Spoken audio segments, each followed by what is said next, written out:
Si una idea triunfa, ¿por qué no compartirla? Esta podría ser la base, la filosofía o la esencia de una franquicia. Un sistema de negocio que crece por sexto año consecutivo en todas sus variables: número de enseñas, establecimientos, empleo y facturación.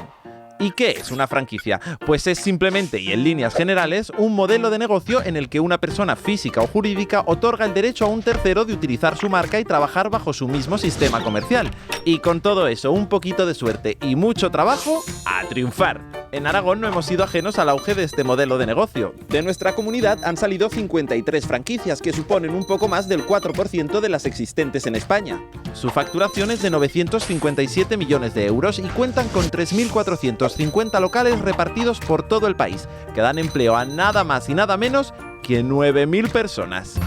Este crecimiento de la franquicia Made in Aragón se ha impulsado en los últimos 20 años gracias en parte al plan que puso en marcha en 2006 el Instituto Aragonés de Fomento. En su directorio de franquicias figuran una en la provincia de Teruel, 2 en la provincia de Huesca y 50 en la provincia de Zaragoza, algunas de ellas con presencia ya en todo el territorio nacional.